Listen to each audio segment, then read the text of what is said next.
Assalamualaikum warahmatullahi wabarakatuh. Berikut adalah materi praktikum mata kuliah Kimia Analitik tentang analisa kualitatif senyawa anorganik dengan topik analisa pendahuluan. Assalamualaikum warahmatullahi wabarakatuh.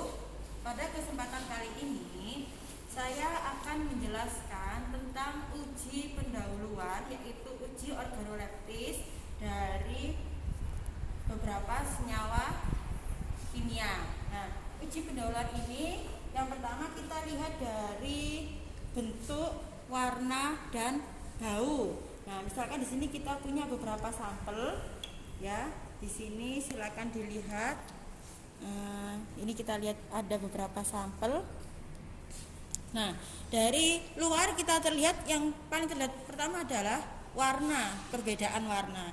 Dari yang pertama kita lihat kalau yang seperti ini berarti warna merah kecoklatan. Nah, kalau seperti ini biasanya ini logam golongan logam Fe13.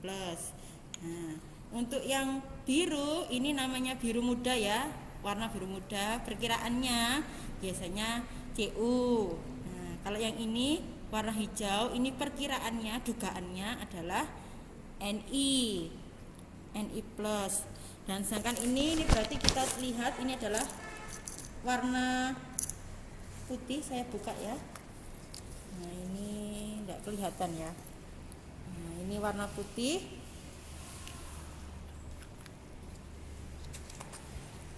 Ini juga sama.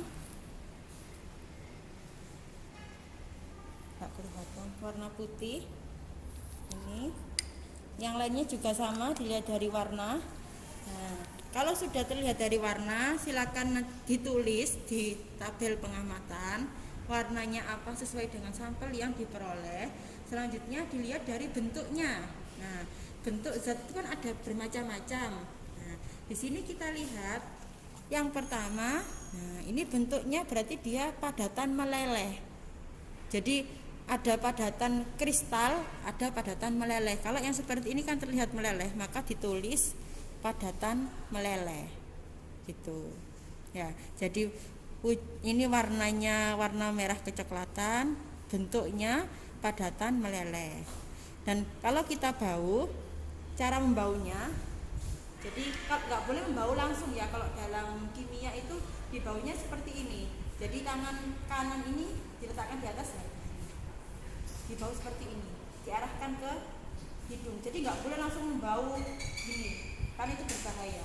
Jadi tangannya kita taruh di atas ini. Nah, ini kita arahkan ke sini. Karena kalau yang ada baunya pasti dia akan terkena dari kipasan ini ya. Kipas dari tangan kita ini nanti akan masuk ke sini baunya ini. Nah, di sini saya tidak merasa ada bau apa-apa. Nah, jadi nanti ditulis di pengamatannya tidak berbau kalau tidak memiliki bau. Nah, saya coba di sini. Nah, ini kalau yang ini warna putih ya. Di sini kita lihat ini bentuknya padatan kristal. Jadi beda dengan yang tadi kan padatan meleleh. Ini bentuk padatan kristal. Kalau sudah terlihat seperti ini, kita bau. Nah, ini tidak ada baunya juga. Kalau tidak berbau berarti tulis tidak berbau. Biasanya kalau senyawa atau sampel kita berbau itu sekali dibuka ini kita langsung bau. Contohnya kayak CH3COH, asam cuka. Itu sekali dibuka itu langsung baunya langsung ke hidung.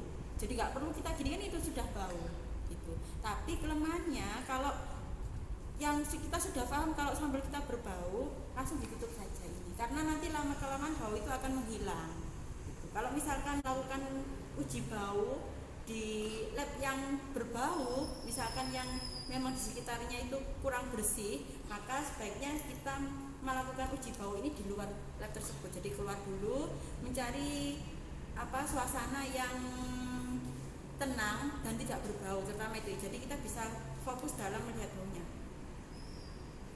Nah, ini tidak ada baunya juga. Jadi ini adalah uji secara organoleptisnya dari wujudnya. Selanjutnya kita lakukan uji kelarutan. Setelah kita kita melakukan uji bentuk, warna, bau dari sampel yang kita peroleh, selanjutnya kita melakukan uji kelarutan. Adapun uji kelarutan itu ada beberapa tahapan. Tahapannya adalah sebagai berikut. Berikut merupakan tabel yang harus dilengkapi untuk analisis pendahuluan senyawa anorganik. Yang pertama adalah bentuk sampel, kemudian warna sampel, bau sampel, kemudian uji nyala dengan kawat NiCr atau kawat nikel krom, kemudian uji nyala dengan kawat Cu atau kawat tembaga, kemudian uji kelarutan di dalam. Nah, di sini uji kelarutan dapat dilakukan dengan menggunakan berbagai macam pelarut. Apabila sudah larut di dalam satu pelarut, maka tidak perlu dilakukan uji kelarutan menggunakan pelarut yang lain.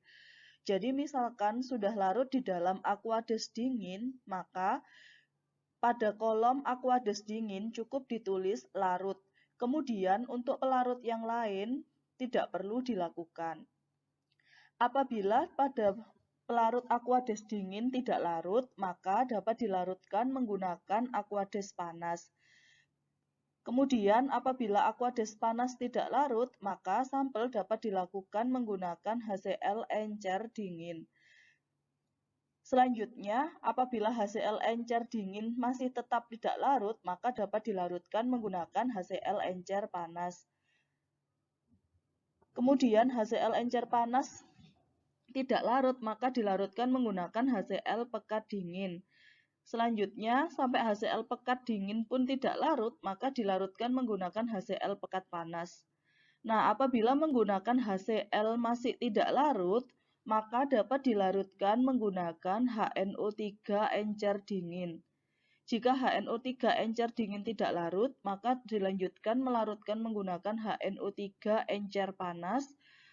Selanjutnya, apabila menggunakan HNO3 encer tidak dapat larut, maka dilakukan pelarutan menggunakan HNO3 pekat.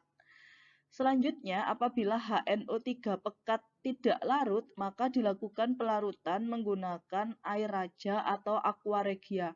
Nah, aqua regia ini adalah campuran HCl pekat dibandingkan HNO3 pekat dengan perbandingan 3:1. Biasanya untuk senyawa-senyawa yang KSP-nya itu sangat kecil atau dia sensitif atau dia mudah sekali mengendap, maka biasanya dia larutnya di dalam air raja. Contohnya seperti AgCl. Tahapan yang sudah ditampilkan, maka kita lakukan uji kelarutan yang pertama, yaitu kelarutan terhadap air. Di sini kita memiliki 3 sampel, yaitu ada sampel dengan warna putih, dengan warna merah kecoklatan, dan warna putih berupa serbuk. Nah, kita masukkan ke tabung reaksi masing-masing. Diambil sedikit saja karena sampel yang digunakan ini nanti kan yang diperoleh kan cuma sedikit, jadi kita lakukan sedikit saja. Kita ambil sini, kita masukkan ini juga.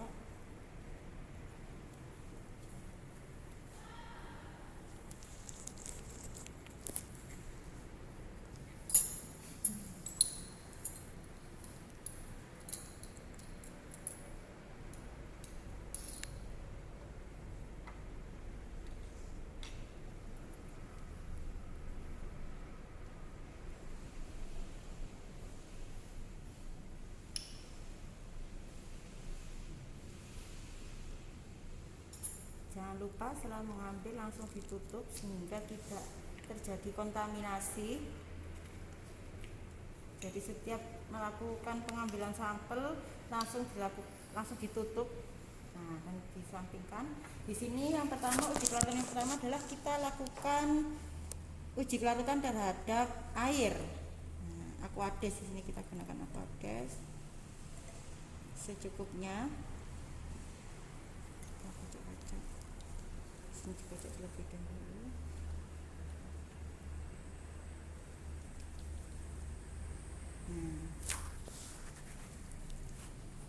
Mungkin nanti bisa gini ya.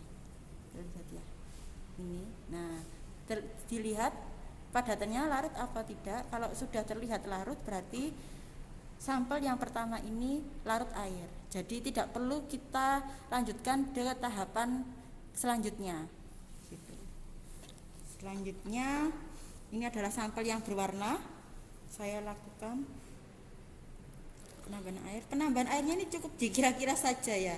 Jadi karena yang kita lakukan ini uji kualitatif, jadi jumlah dari air ini yang digunakan ini tidak mempengaruhi dari hasil.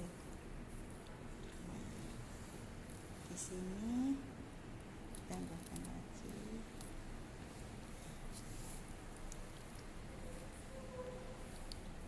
Nah, ini kita kocok.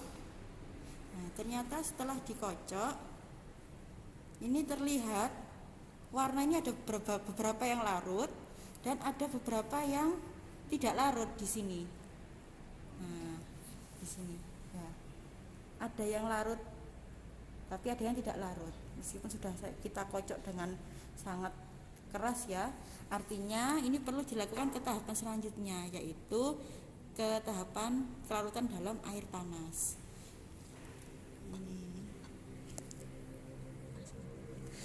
Tiga sampel berupa serbuk padatan berwarna putih kita lakukan uji. Ini kita aduk-aduk dulu ya. Sini diaduk aja.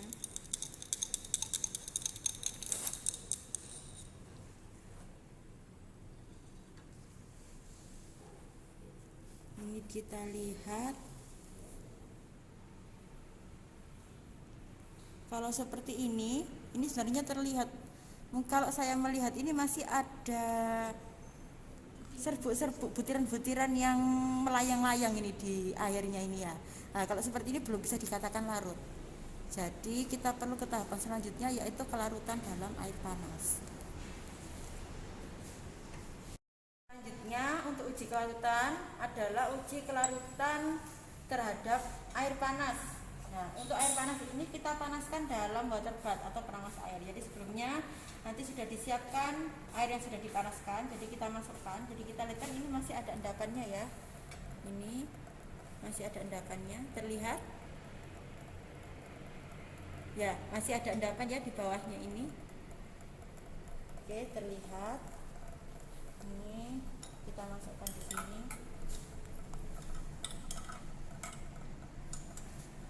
Kelarutan ini ditandai dengan berkurangnya endapan atau hilangnya endapan.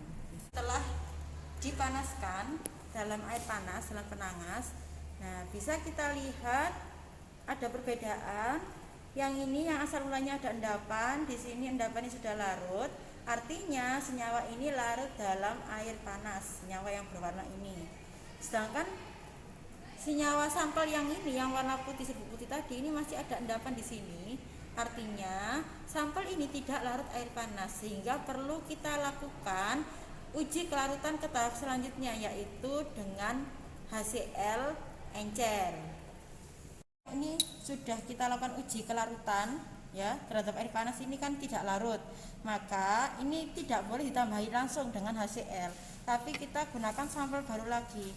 Nah, kita masukkan sampel baru, sampel yang berwarna serbuk putih tadi, kemudian kita larutkan dalam HCl 6M. Sini kita coba. Nah, di sini ada gelembung-gelembung, ini jangan lupa dicatat ya. Kalau ada gelembung-gelembung saat dilarutkan dalam HCl. Terlihat di sini ada gelembung-gelembung kecil. Nah, di sini terlihat sudah larut, artinya kelarutan sampel serbuk putih tadi larut dalam HCl 6 molar dan terdapat gelembung-gelembung kecil, itu perlu dicatat. Jadi apapun reaksi yang terjadi, apapun fenomena yang terjadi di sini harus dicatat gitu. Lakukan uji kelarutan. Tahap selanjutnya adalah uji nyala. Ingat ya, uji nyala bukan uji nyali.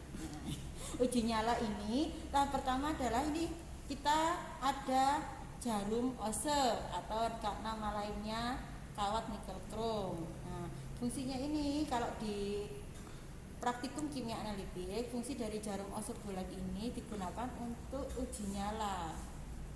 Tapi untuk fungsi lain di praktikum yang lain bisa berbeda. Tapi untuk praktikum kimia analitik, jarum Ose bulat digunakan untuk uji nyala api. Nah, yang pertama, tahap pertama, jarum Ose ini kita bersihkan terlebih dahulu. Cara membersihkannya bukan menggunakan air, tapi kita celupkan dulu dalam HCl pekat. Jadi ini sudah berisi dengan HCl pekat. Jadi ingat ya, HCl pekat itu kan asam pekat. Jadi ngambilnya di lemari asam, kita taruh di plat tetes. Ini kita celupkan seperti ini. Selanjutnya kita bakar. Nah, ini di sini sampai tidak ada warna nyala. Nah, di sini kan masih terlihat ada nyala api bekasnya yang sebelumnya ya, sampel-sampel yang sebelumnya mungkin belum bersih. Nah, ini sampai tidak ada warna nyala. Nah, kalau sudah seperti ini, selanjutnya kita lakukan uji. Contoh, saya contohkan ini uji terhadap Cu, kation Cu2+. Sebelumnya dibuka terlebih dahulu. Nah, ini dicelupkan lagi ke dalam HCl. Kemudian ini kita ambil ini, selanjutnya dilakukan uji nyala. Nah, terlihat langsung warnanya berbeda ya, ini warnanya biru. Nah, ini terlihat warna biru ya, inilah. Nah, kalau seperti ini biru kehijauan ya ini ya. Nah, kalau terlihat seperti ini ada warna nyala, nanti ditulis di tabel pengamatannya, ditulis warna nyalanya, bukan ditulis kationnya, karena kan masih dugaan. Jadi silakan ditulis warna nyalanya. Kalau misalkan terlihatnya biru kehijauan ya ditulis biru kehijauan, kalau terlihat biru muda berarti tulis biru muda gitu. Kita lakukan uji nyala pada kation K+. Yang pertama dibersihkan terlebih dahulu agar tidak ada warna nyala. Ini artinya sudah bersih ya kalau seperti ini. Selanjutnya kita celupkan lagi ke HCl. Celupkan ke HCl, baru dimasukkan ini ya.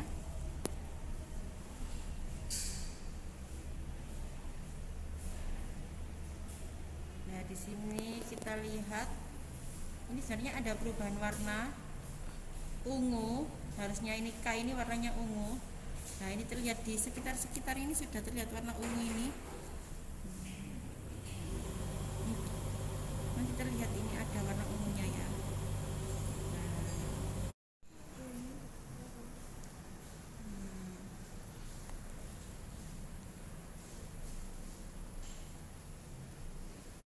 Kita lakukan uji nyala kation Ni.